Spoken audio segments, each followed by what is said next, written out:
Today I want to zero in on what makes the milkshake scene from There Will Be Blood so unforgettable. From the performance to the pacing, the visual language is working together to amplify the tension between two men whose lives have spiraled into pure hatred and desperation. For those that don't know, the milkshake scene is the final confrontation between Daniel Plainview and Eli Sunday, a moment soaked in years of resentment, greed, and humiliation. It's not just a power play, it's a complete psychological demolition. "I drink your milkshake" isn't just a line, it's a declaration of total domination, delivered at the end of a film where ambition rots into madness. Two men, two beliefs, one struggle. In an underground bowling alley, lit by cold overhead lights and surrounded by marble walls, the final act unfolds. A film that's all about power, faith, and total control. This is the world of Daniel Plainview, a man who has won everything there is to win. But here, at the lowest point of his isolation, his humanity flickers out like a candle in the wind. Welcome to the final scene of There Will Be Blood. A scene that stands out not just for what happens, but for how it's told, in image, in sound, in silence. We're in Daniel's private bowling alley. The space is symmetrical, clinical, empty. Everything gleams, but nothing breathes. It mirrors Daniel's collapsed life.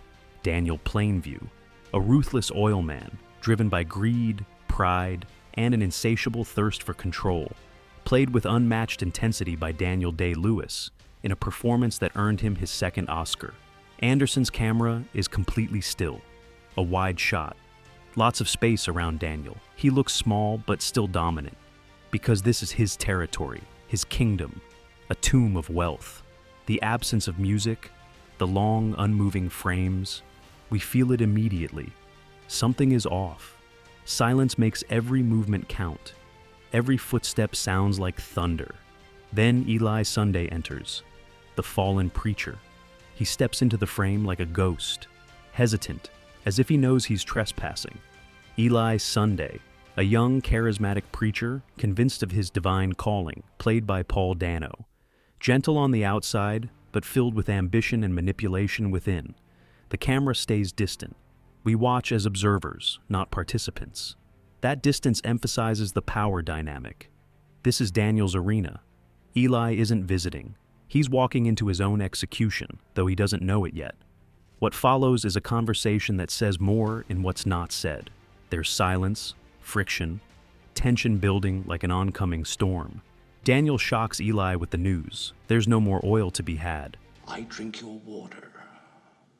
I drink it up. Every day, I drink the blood of lamb from bandaged tract." Anderson uses classic shot-reverse shot compositions to frame the dialogue. But everything is slowed. No quick cuts, no distractions. It's all about control.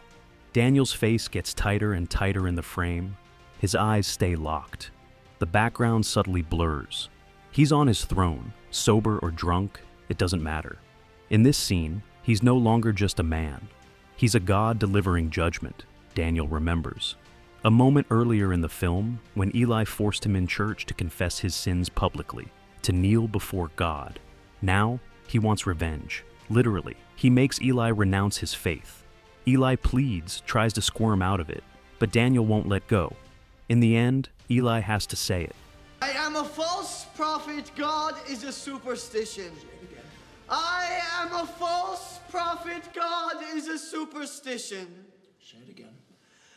I am a false prophet. God is a superstition." Eli's voice is fragile. He squeaks more than speaks. When Daniel forces him to deny his faith, say it. "I am a false prophet. God is a superstition." His voice sounds like a broken child's. He repeats the words not out of conviction, but out of survival. But that's not enough. His voice falters, collapses into choked whimpers. He knows this man before him has no intention of sparing him. Daniel plays with his voice like an instrument. He starts calm, almost mockingly kind, like a cat toying with a mouse before the kill. He whispers questions, lures Eli closer, drawing him into the trap. The camera is tight on Eli's face. No escape. His lip trembles. His pride is shattered. Then comes a moment of pure sadistic triumph. Daniel smiles, slowly rises, and begins his most famous monologue. The tone is almost childlike, like he's explaining a simple science lesson. "I drink your milkshake" is a metaphor for exploitation and greed. It symbolizes how Daniel has taken everything from Eli, even his dignity. The scene underlines themes of power, corruption, and the destructive force of obsession. During the tirade, the camera is in extreme close-up. Every muscle, every drop of sweat is visible. His eyes gleam with madness. The background disappears. Everything is Daniel now. No music, just his voice, echoing, cutting, as if the room itself is amplifying his fury. You feel it, the tension reaching its breaking point. And then, violence erupts. Daniel throws Eli down the lane. Eli crashes. Daniel grabs a bowling ball and hurls it. Eli is hit. Another ball follows. Eli tries to defend himself, but Daniel grabs a bowling pin. For the first time, the camera breaks free. No tripod, no stability. Daniel Day-Lewis delivers a physically intense performance, his movements and expressions conveying deep hatred and fury. Paul Dano's portrayal of Eli shows rising terror and desperation. Their interaction creates a charged atmosphere that pulls the viewer in. The image becomes handheld, shaky. We physically feel the unrest, as if the scene itself has lost balance. Daniel chases Eli, and the camera follows like a starving dog.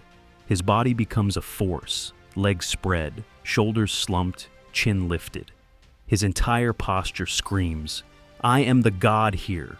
And yet, Anderson rarely shows the violence up close. There is distance. You hear the blows, but don't see them clearly. Eli's body fades from focus. What remains is Daniel, panting, sweating, beast-like. Daniel collapses to the floor. His breath is heavy. He stares at nothing. A servant enters. Daniel says just 4 words. "I'm finished."